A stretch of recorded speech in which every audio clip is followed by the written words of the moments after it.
हाँ बच्चों, KN Maurya classes में आप लोगों का स्वागत है। आज हम लोग क्लासिफिकेशन ऑफ एंजियोस्पर्म आवृतबीजी पौधों का वर्गीकरण पढ़ेंगे। Classification of angiosperm. देखिए, सबसे पहले ब्रायोफाइटा पढ़ा गया, फिर टेडोफाइटा पढ़ा गया, फिर जिम्नोस्पर्म पढ़ा गया, फिर एंजियोस्पर्म पढ़ा गया। ये सबसे विकसित श्रेणी में है और ये फ्लावरिंग प्लांट पुष्पी पौधा है और सीडेड बीजी पौधा है।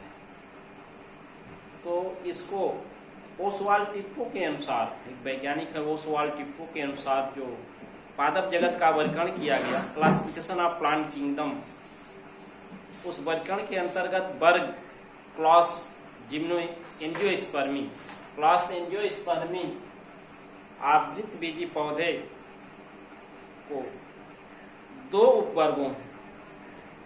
उपवर्गों टू सब क्लासेज में डिवाइड किया गया। डाइकोटिलेडनी द्विबीजपत्री और मोनोकोटिलेडनी एक बीजपत्री। डाइकोटिलेडनी द्विबीजपत्री और मोनोकोटिलेडनी एक बीजपत्री। तो क्या हुआ, ओसवाल्ड टिप्पो के अनुसार जो पादप जगत का वर्गीकरण किया गया उसमें वर्ग जिम्नोस्पर्मी, वर्ग एंजियोस्पर्मी आवृतबीजी पौधे को दो उपवर्गों में विभाजित किया गया। पहला उपवर्ग है डाइकोटिलेडनी द्विबीजपत्री और दूसरा है मोनोकोटिलेडनी एक बीजपत्री। इसके बाद वैज्ञानिकों ने बीजी पौधे उनके डेवलपमेंटल रिलेशनशिप के आधार पर, विकासीय संबंधों के आधार पर बीजी पौधे को के अंतर्गत 3 सिस्टम्स वर्गीकरण के दिए। कितने सिस्टम दिए? 3 सिस्टम दिए। आर्टिफिशियल सिस्टम ऑफ क्लासिफिकेशन, वर्गीकरण की कृत्रिम पद्धति, और दूसरा नेचुरल सिस्टम ऑफ क्लासिफिकेशन, वर्गीकरण की प्राकृतिक पद्धति, और तीसरा जो है फाइलोजेनेटिक सिस्टम ऑफ क्लासिफिकेशन, जात विन्यास पद्धति। ये 3 पद्धतियां बांटी गई। तो आज सबसे पहले हम लोग पहली आर्टिफिशियल पद्धति, सिस्टम ऑफ आर्टिफिशियल क्लासिफिकेशन और आर्टिफिशियल सिस्टम, वर्गीकरण की कृत्रिम पद्धति के बारे में अध्ययन करेंगे। अब इस वर्गीकरण की कृत्रिम पद्धति में 2 वैज्ञानिक आते हैं बच्चों, थियोफेस्टस और कैरोलस लिनियस। कितने वैज्ञानिक? 2 वैज्ञानिक आते हैं, थियोफेस्टस और कैरोलस लिनियस। तो आज थियोफेस्टस के बारे में हम लोग अध्ययन करेंगे। ये थियोफेस्टस नामक वैज्ञानिक ने अपनी एक बुक लिखा, अपनी बुक हिस्टोरिया प्लांटेरम। अपनी बुक, इनकी बुक क्या थी? Historia plantarum. और उसमें 480 पौधों का वर्णन किया, 480 पौधों का वर्णन किया। और ये 480 पौधों को इन्होंने उसमें वर्गीकृत किया, विभाजित किया, जिसके आधार पर वृक्ष, ट्री, अंडरसर्व, छोटी झाड़ियां, सर्व झाड़ियां और हर्ब शाकी पौधे। तो शाकी पौधे, छोटी झाड़ियां और वृक्ष, इतने 4 भागों में वर्गीकृत किया, जिनको उसके लाइफ स्पान के आधार पर 1 वर्षीय, द्विवर्षीय, बहुवर्षीय 3 भागों में इसको वर्गीकृत कर दिया, एनुअल, बाई एनुअल और पेरेनुअल। तो इस तरह से इस महान कार्य के लिए सबसे पहले थियोफेस्टस ने अपनी बुक हिस्टोरिया प्लांटेरम में 480 पौधों का उल्लेख किया और उसको वर्गीकृत किया।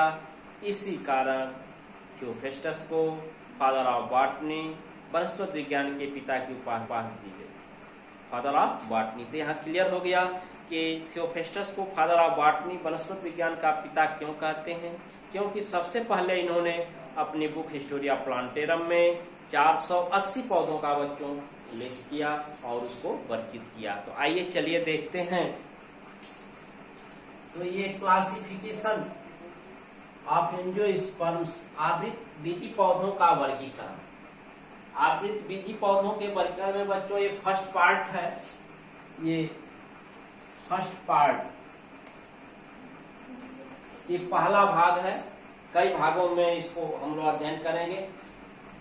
अकॉर्डिंग टू ओसवाल्ड टिप्पो के अनुसार क्लासिफिकेशन ऑफ प्लांट किंगडम, पादप जगत का जो वर्गीकरण किया गया है, पादप जगत का जो वर्गीकरण किया गया है, उस वर्गीकरण के अंतर्गत थैलोफाइटा और एम्ब्रियोफाइटा है। एम्ब्रियोफाइटा में जो ये वर्ग क्लास एंजियोस्पर्मी है, क्लास एंजियोस्पर्मी, वर्ग एंजियोस्पर्मी को 2 सब क्लासों में बांटा गया है, 2 उप वर्गों में बांटा गया। कितने उप वर्गों में? 2 उप वर्गों में। पहला उप वर्ग है डाइकोटिलिडनी द्विबीजपत्री और दूसरा है मोनोकोटिलिडनी एक बीजपत्री।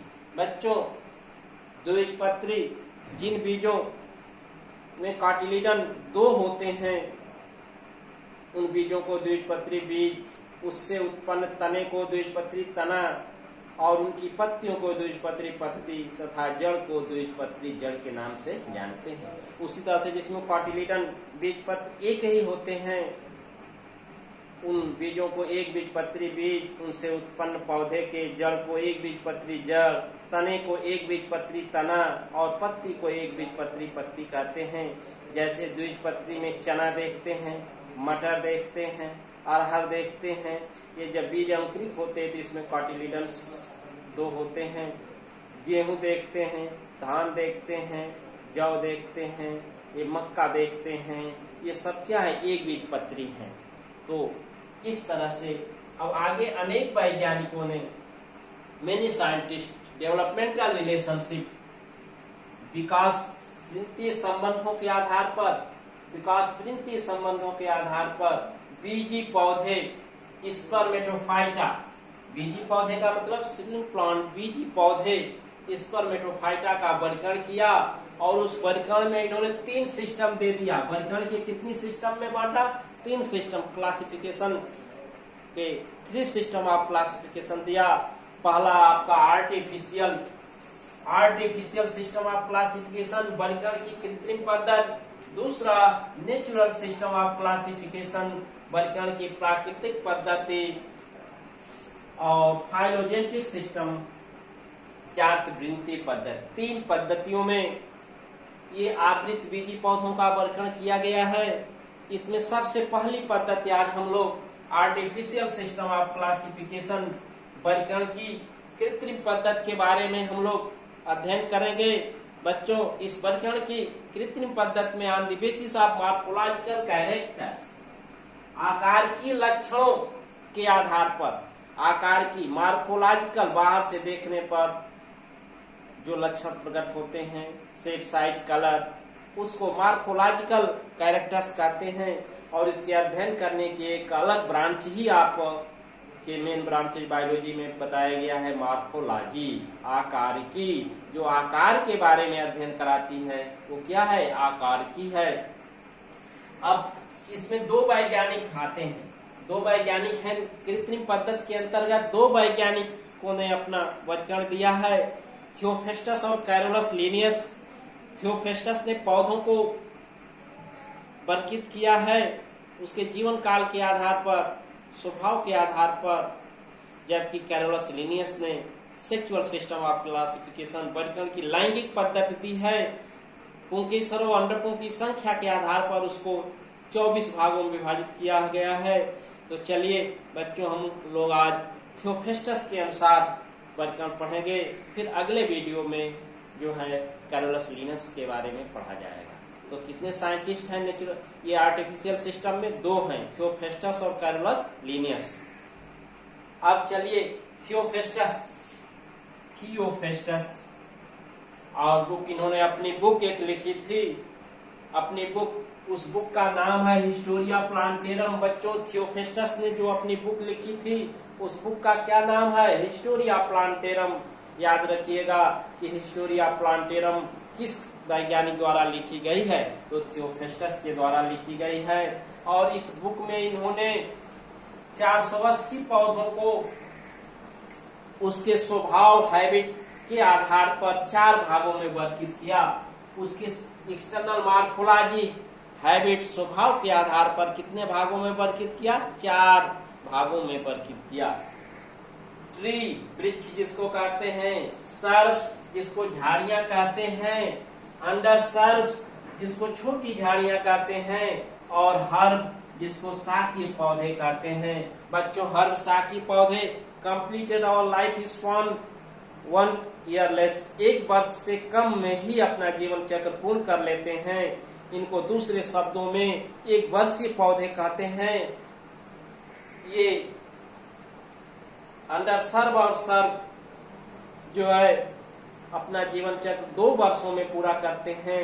इनको द्विवर्षीय, बाइएनुअल, और जो वृक्ष होते हैं ट्री, ये बहुत से वर्षों तक रहते हैं, 1 वर्ष में नहीं, बहुत वर्ष तक रहते हैं। ये बहुवर्षीय के अंतर्गत आते हैं। तो थियोफेस्टस ने इन चारों को 3 भागों में विभाजित किया। जो अपना जीवन चक्र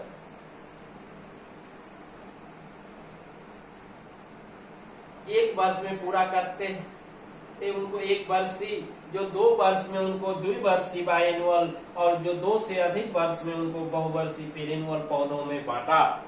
तो बच्चों सर्वप्रथम थियोफेस्टस ने अपनी बुक हिस्टोरिया प्लांटेरम में 480 पौधों का उल्लेख किया और उनको वर्गीकृत भी किया उनके स्वभाव के आधार पर। ट्री, झाड़ियां, सर्ब, अंडर सर्ब और हर्ब, जिनको 3 भागों में विभाजित किया, 1 वर्षीय, द्विवर्षीय और बहुवर्षीय। इसीलिए बच्चों इस वर्गीकरण के आधार पर जो है थियोफेस्टस को फादर ऑफ बॉटनी,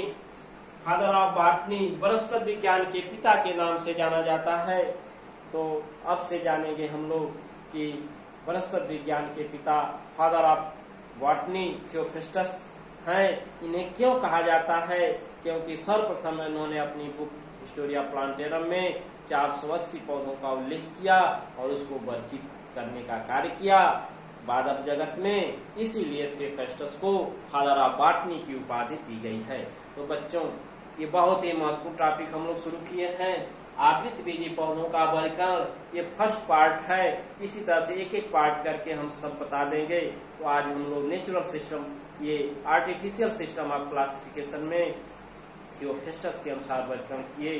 कल जो है कैरोलस लिनियस के अनुसार वर्गीकरण करेंगे। वीडियो को पूर्ण रूप से देखें। जो नए बच्चे व्हाट्सएप ग्रुप से जुड़े हैं वो link Kiran Maurya classes link YouTube channel पर जाकर के प्ले लिस्ट से अपने पीछे की भी वीडियो प्राप्त कर सकते हैं। अभी 2-3 लड़के मैसेज किए कि सर हमें पहले का वीडियो चाहिए, तो कहने की जरूरत नहीं है। आप प्ले लिस्ट में जाएं लिंक के और पीछे की वीडियो प्राप्त करके उसको रिवाइज कर लें और नोट्स तैयार करें।